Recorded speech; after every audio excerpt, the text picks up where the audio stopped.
doing the 13 original colonies. We've done 4 New England colonies. Here we go. Anybody think they can do the New England colonies without looking? Peter?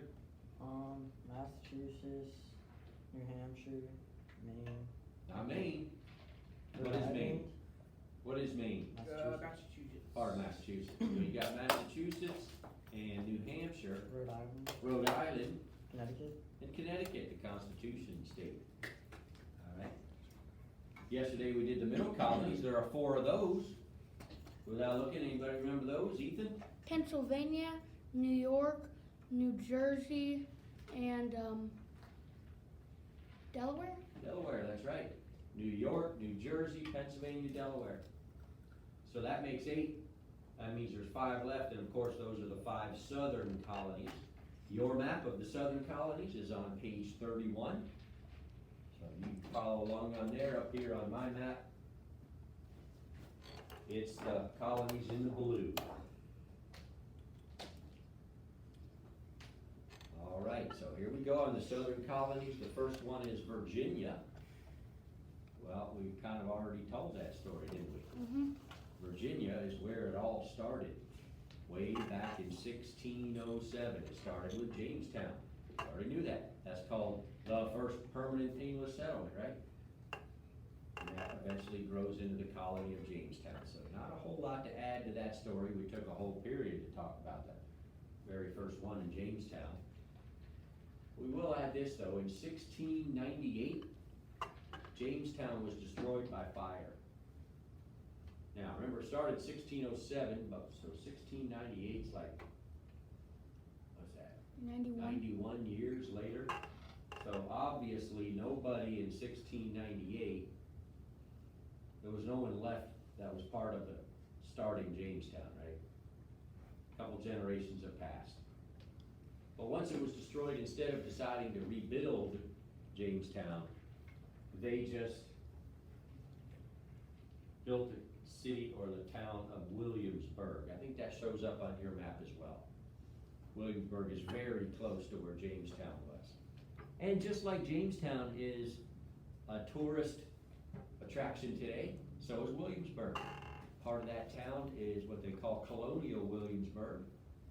They have some of the old original buildings from back in the colonial days. Interesting place to visit. Any questions on Virginia? All right, let's go to the next southern colony. Page 32 is Maryland. Maryland was started by Lord Baltimore. All right, the biggest city in Maryland even today is Baltimore. It was started by people looking for religious freedom. I think you should be seeing a pattern by now, right? A lot of people that came from England to the New World were looking for not just freedom in general, but specifically religious freedom, whether they were pilgrims, or Puritans, or the Quakers. And now here's another group.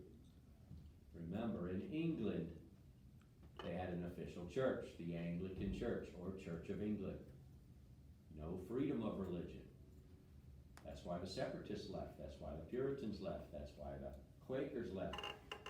Well, here's another group that doesn't have the freedom to worship the way they want in England, and these are the Catholics. Now, don't be confused. England was a Protestant country, right? But it makes sense that not every single person in England converted to Protestantism. There were still some Catholics. And they don't have freedom of worship because that's not Church of England. So they were being persecuted. So they decided to start a colony for Catholics, and that is what Maryland is. It's actually known as the Catholic colony, a place where Catholics in England could worship freely. Any questions so far? All right, now on the top of page 33, in the Maryland colony, they passed a very important law called the Act of Toleration, or just sometimes called the Toleration Act. Here's what happened. Even though Maryland is the Catholic colony, it was open to anybody. Anybody could come and live in Maryland, not just Catholics. And pretty soon, over time, the Protestants in Maryland outnumbered the Catholics. So there were more Protestants than Catholics in the Catholic colony. So the Catholics started getting a little worried that there would be a law passed taking away their religious freedom. So both Protestants and Catholics worked together and passed this new law, the Act of Toleration, or the Toleration Act. What does the word toleration mean? It's a word we still use a lot. What does that mean? Ethan? Like you're able to stand something and it doesn't make you, like you're able to be around it. Okay, good description. You can stand something, you can put up with something even though it might not be what you agree with. All right, and that's a good way to be. We are encouraged even nowadays to be tolerant and to accept people that are not just like us, or more importantly, accept people that don't have the same viewpoint as us. Now, tolerating is not the same as agreeing, right? I don't suggest you agree with everybody else, right? You should hold on to your beliefs and your values, right? But we should be tolerant of other people's viewpoints, as long as they're not hurting anybody, right? We don't have to tolerate violence. We don't have to tolerate criminal behavior, but we should tolerate other viewpoints and people that are not just like us. Well, back to Maryland, the Act of Toleration, or the Toleration Act, here's what it said. It guaranteed religious freedom for anybody that wants to live in Maryland, as long as they're worshiping the Trinity, the one true God of the Bible. We talked about the Trinity yesterday. Which means it didn't matter in Maryland if you're a Catholic, a Protestant, Quaker, whatever. You're welcome in Maryland, and you will be free to worship the way you want without government interference. Any questions on Maryland? Again, we're seeing a pattern, right? All these colonies are started by one group or another looking for religious freedom, because even today we understand the importance of religious freedom. If you don't have religious freedom, there is no freedom. It's fundamental, it's foundational. We have to be free to worship the way we want without government interference. All right, so we got Virginia, we got Maryland. Next one's on page 33. It lumps them together, the Carolinas. Now we know the Carolinas are two colonies, right? North Carolina, South Carolina. But originally, when it first started, the Carolinas was one colony. There was no division. Started in 1670, and it was simply called Carolina. Now, if you look at your map on page 31 of the Southern Colonies, and you put North Carolina and South Carolina together into one colony, that's pretty big, isn't it? Mm-hmm. That would be a very large area. So in 1712, remember it started in 1670, but by 1712 they decided to divide it. Divide Carolina into two colonies, of course, North Carolina and South Carolina. There were several reasons why they decided to divide it. But one of the reasons was because it was so big. It was too big to govern. Right? Nowadays, because of modern communication, we can communicate instantly, and transportation, we can travel very quickly. A large area wouldn't be difficult to govern. But in those days, when transportation and communication was so slow, it was really difficult to govern such a large piece of land. So that's one of the reasons they divided. So it becomes two separate colonies, North Carolina and South Carolina. And like all southern colonies, the farther south we go on our map, obviously the weather gets warmer, right? Which means they have longer summers, longer growing seasons, which is good for farmers. Shorter, milder winters. So most people in North and South Carolina were farmers, deal was growing cash crops. Who remembers what does that mean? We talked about that before. What is a cash crop? Tia? That's right, it's not a crop you raise just enough for your family to use, but you raise as much as you can and sell it for a profit. Cash crop. Right, so in North Carolina, what was the main cash crop? North Carolina, I'll give you a hint. It was the same as the main cash crop of Virginia. Peter? I'm looking for. What was the big deal in Virginia? So what? Tobacco. And that makes sense, right? Because Virginia and North Carolina border each other, so I'm sure they have a similar climate. So the big cash crop in the colony of North Carolina was tobacco. And you know what? Still today, much, if not most, of tobacco is grown in North Carolina. It's got the right climate to grow that. South Carolina was different though. There was 2 cash crops in the colony of South Carolina. Anybody see what those were? 2 big cash crops in South Carolina.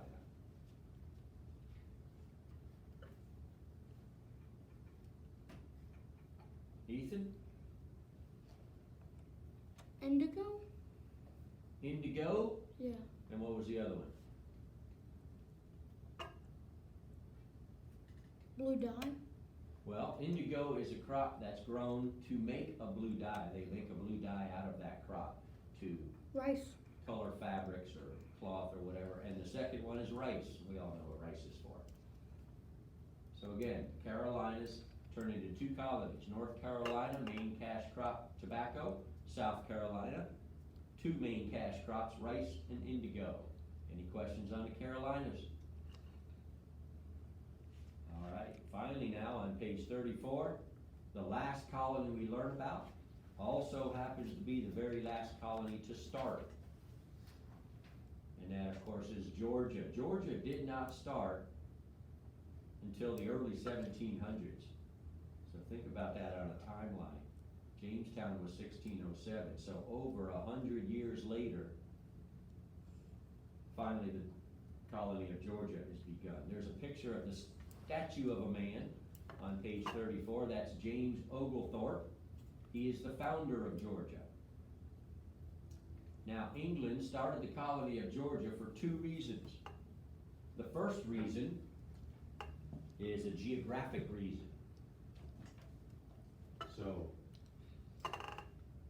Georgia was created to be a buffer zone, kind of a buffer colony between the other 12 colonies and Spanish Florida. Florida was still under the control of Spain in those days. And remember, England and Spain had fought a war in the 1500s, right? Well, here we are in the 1700s. They're still enemies. They've been fighting wars off and on ever since. Alright, so to protect the other 12 colonies from Spanish Florida, England started the colony of Georgia as a buffer zone. So that's one reason. The second reason they started the colony of England was to be a colony for debtors. Now let me explain that. A debtor is somebody who owes somebody else money. So if you were to borrow money from your friend at lunch so you can get something for lunch, you're a debtor until you pay them back, right? Well, that's no big deal when you're borrowing from your friends. But in the real world, when you grow up and you want to borrow lots of money to buy a car or buy a house or start a business or whatever, well then you go to some business that lends money, a bank or something similar to that, right? And you borrow the money, but guess what? You have to sign a contract. You have to sign your name, and the contract will say what will happen to you if you don't pay the money back. Obviously, when you borrow money, it has to be paid back. Otherwise, the lender gets left hanging. They're not lending money just to be nice. They want you to pay it back with interest, and that's how they make money, right? There's plenty of businesses that make money by lending money. and getting it paid back with interest. So if you don't pay back your car loan, they may repossess your car, right? They may come take your car. Cause it's not really yours, it belongs to the person that loaned you the money to buy it. If you don't pay for your house, then they call that foreclosure. The bank or whoever loaned the money to buy the house will tell you to get out. They're gonna sell the house, pay themselves back, or whatever. You have to pay back your loans. There's consequences if you don't, but what we don't do in America is what they did back in old England. They had debtor's prison. If you were a debtor and you didn't pay your loan, you could wind up in debtor's prison. And it's different than another crime. Like, we have crimes based on the severity, you have to stay in prison a certain number of months, or years, or lifetime, or whatever, right? Debtor's prison's not that way, there's no specific sentence. You just stay in debtor's prison until your debt was paid. So if you go to debtor's prison, you could be out in one day, or you could spend the rest of your life in debtor's prison, even for a small debt.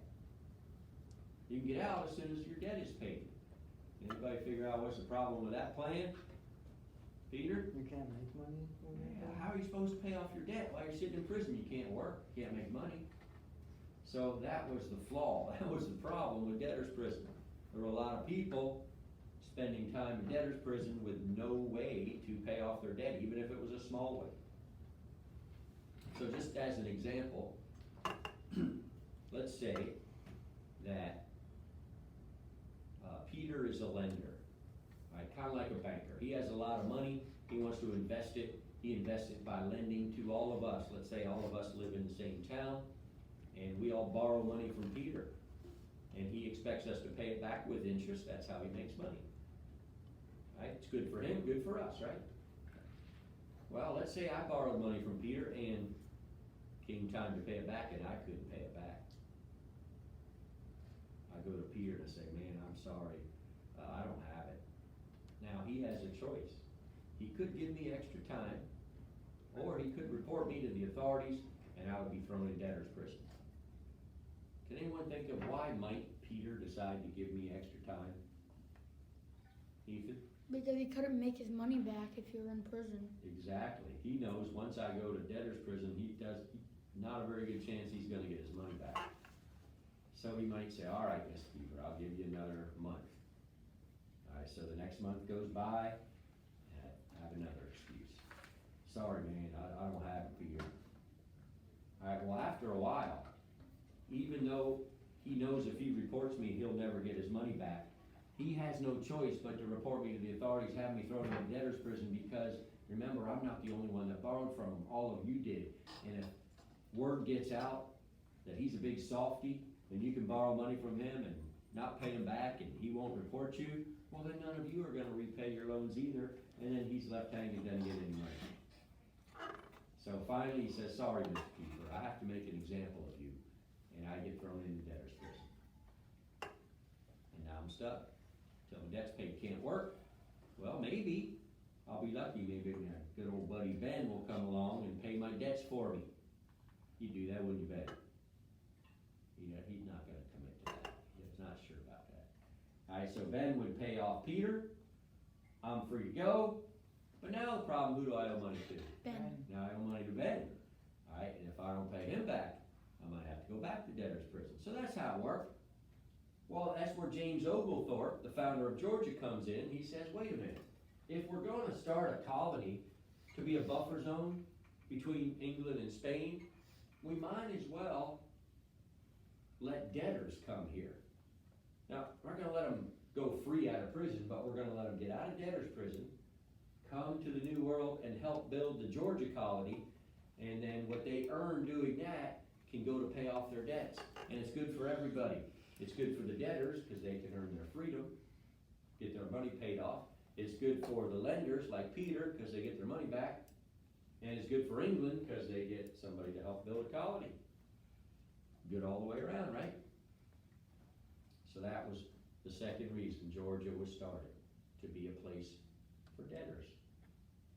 Now, Unfortunately, not that many debtors took advantage of it. Some of them did. Some of them came over to the New World and helped build Georgia, just like James Oglethorpe envisioned. But many of the debtors in debtors' prison in England said, nah, no thanks, not interested. Probably because, well, let me ask you, are some people lazy? Yeah, there's some people are lazy. There was in those days, there's lazy people today, I'm sure there will always be lazy people. And there's some people who would rather somebody else provide for them. They're too lazy to provide for themselves. So maybe that's why some of the debtors ended up in debtors' prison to begin with, didn't pay their loans off, and weren't interested in working them off. Any questions on Georgia? All right, that finishes up the southern colonies. That finishes up the 13 original colonies.